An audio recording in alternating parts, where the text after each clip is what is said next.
ቻይናና አሜሪካ የገቡበት የንግድ ጦርነት የዓለም ምጣኔ ሀብት ላይ ስጋት የደቀነ ጉዳይ ነው። በንግድ ጦርነት ውስጥ ያሉት ሁለቱ ሀገራት የአሜሪካው ፕሬዝዳንት ዶናልድ ትራምፕ ወደ ስልጣን ዳግም ከተመለሱ ጀምሮ ውጥረታቸው ተባብሶ ቀጥሏል። የአሜሪካን ምጣኔ ሀብት ማሻሻል፣ የሀገር ውስጥ አምራቾችን ማበረታታት ዓላማ ያደረገው የዶናልድ ትራምፕ ውሳኔ ውጥረቱ እንዲባባስ አቀጣጣይ ነዳጅ ሆኗል። አሜሪካ ከተለያዩ ሀገራት ወደ ሀገሯ በሚገቡ ምርቶች ላይ ከፍተኛ የተባለውን ታሪፍ መጣሏን ተከትሎ የተካረረው የአሜሪካና የቻይና ንግድ ጦርነት ቻይናም በምላሹ በአሜሪካ ምርቶች ላይ ታሪፍ መጣሏ ሲነገር የቆየ ጉዳይ ነው። ሆኖም እንደ አውሮፓውያኑ አቆጣጠር በግንቦት ሁለቱ ሀገራት የታሪፍ ምጣኔያቸውን ለማስተካከል ብሎም ለተወሰኑ ጊዜያት ለማራዘም ከስምምነት ደርሰው ዓለምን ሲያነጋግር የቆየው የታሪፍ ጉዳይ መፍትሄ ያገኘ ተብሎ ተገምቶ የነበረ ቢሆንም ዛሬም አዲስ ዜና ሆኗል። ቻይና አሜሪካ የንግድ ስምምነቱን በከባድ ሁኔታ እየጣሰች ነው ስትል ከሳለች። የቻይና መንግስት በሀገራቱ መካከል የተደረሰው የንግድ ስምምነት በአሜሪካ መጣሱን ገልጾ ቻይና ጥቅሟን ለማስጠበቅ ጠንካራ እርምጃዎችን እንደምትወስድ አስታውቋል። በግንቦት በጄኔቫ በተካሄደው የንግድ ስምምነት አሜሪካ ከቻይና የሚመጡ ሸቀጦች ላይ የጣለችውን ቀረጥ ከ145 ወደ 30 በመቶ ዝቅ ለማድረግ ቻይናን በበኩሏ በአሜሪካ ምርቶች ላይ የጣለችውን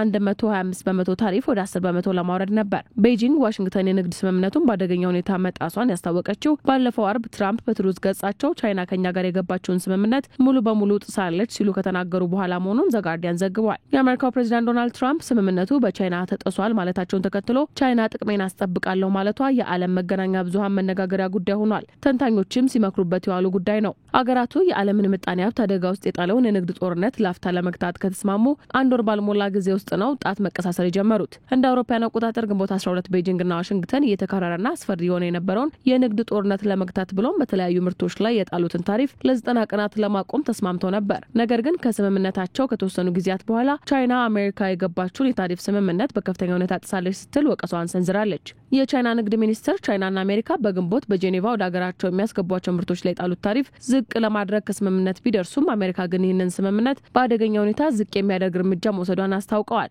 ይህም በጥር በቻይናው መሪ ሺጂፒንግና በፕሬዝዳንት ዶናልድ ትራምፕ መካከል በተደረገው የስልክ ውይይት ወቅት የተደረሰውን ስምምነት ጥሷልን ብለዋል። ቻይናም ይህንን የአሜሪካ እርምጃ እንደማትቀበልና ጥቅሟን ለማስጠበቅ ቁርጠኛ መሆኗንም አመላክተዋል። የአሜሪካው ፕሬዝዳንት ዶናልድ ትራምፕ ባሳለፍነው አርብ ስምምነቱን ሙሉ በሙሉ ቻይና ጥሳለች የማለታቸው ምክንያት ቻይና በስምምነቱ መሰረት ከታሪፍ ውጭ የሆኑትን ተግዳሮቶችን እያነሳች በመሆኑ ነው ሲሉ የአሜሪካን ንግድ ተወካይ ጄምሰን ግሬን ተናግረዋል። የቻይና ንግድ ሚኒስትር በበኩሉ ዩናይትድ ስቴትስ አዲስ የኢኮኖሚና የንግድ ግጭቶችን በአንድ ወገን በማነሳሳት የሁለትዮሽ ኢኮኖሚያዊና የንግድ ግንኙነቶችን አለመረጋጋት እያባባሰች ትገኛለች ብለዋል። አሜሪካ በራሷ መንገድ አጥብቃ ከቀጠለችና የቻይናን ጥቅም ማበላሸቷን ከቀጠለች ቻይና ህጋዊ መብቶቿንና ጥቅሞቿን ለማስጠበቅ ቆራጥና ጠንካራ እርምጃ መውሰዷን ትቀጥላለችም ብለዋል። አሜሪካ የታሪፍ ምጣኔውን ከ145 በመቶ ወደ 30 በመቶ ዝቅ ልታደርግ፣ ቻይና ደግሞ ከ125 በመቶ ወደ 10 በመቶ ለማውረድ የነበረው ስምምነት እንዳይተገበር በአሜሪካ ተጥሰዋል ያለቻቸውን ቤጂንግ ገልጻለች።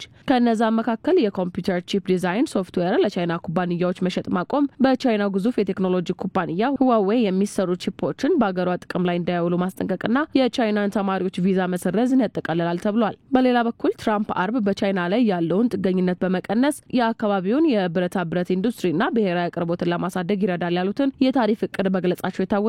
ይህም አሜሪካ በብረታ ብረትና በአልሙኒየም ላይ የምትጥለውን ታሪፍ ከ25 በመቶ ወደ 50 በመቶ ታሳድጋለች ነው ያሉት። አገራቱ የራሳቸውን ጥቅም ለማስከበር የተካረረ ውጥረት ውስጥ ባሉበት በዚህ ወቅት መሪዎቻቸው ንግግር ሊያደርጉ እንደሚችሉ የዋይት ሀውስ ከፍተኛ ባለስልጣናት እንደገለጹ ኒውዮርክ ታይምስ ዘግቧል። የአሜሪካ ግምጃ ቤት ዋና ጸሐፊ ቤሴንት የንግድ ዝርዝር ሁኔታው ሺና ትራምፕ ከተነጋገሩ በኋላ ይፈታል ሲሉ ተደምጠዋል። ሁለቱ መሪዎች በዚህ ሳምንት ውይይት እንደሚያደርጉና ለመነጋገር ፈቃደኛ መሆናቸውን አረጋግጫለሁ ሲሉ የብሔራዊ ኢኮኖሚ ካውንስል ዳይሬክተር ኬቨን ሀሴት ተናግረዋል። የቻይና ንግድ ሚኒስትር በበኩሉ አሜሪካ የራሷን ድርጊት ከመፈተሽ ይልቅ ስምምነትን በመጣስ ቻይናን በሐሰት ከሳታለች፣ ይህም እውነታውን በእጅጉ ማዛባት ነው ብለዋል። ቻይና እነዚህን መሰረተ ቢስ ውንጀላዎችን ማጥብቃ ትቃወማለች ሲሉ አክለዋል። ሚኒስትሩ አሜሪካ የተሳሳቱ እርምጃዎችን እንድታስተካክል ማሳስበዋል። በሁለቱ ሀገራት መካከል ያለውን ውጥረት ያረግባል የተባለው ስምምነት በየትኛው ሀገር እንደተጣሰ ግልጽ ባልሆነበት ሁኔታ አንዳቸው ሌላቸውን በመወንጀል ላይ ባሉበት ጊዜ የሀገራቱ መሪዎች ለመነጋገር ስለመወጠናቸው መገለጹ ምናልባት ጉዳዩ ከዶናልድ ትራምፕና ከሺጂፒንግ ውይይት ቀጥሎ ለውጥ ያመጣ ይሆን የሚለውን ጥያቄ እንዲበረታ አድርጓል።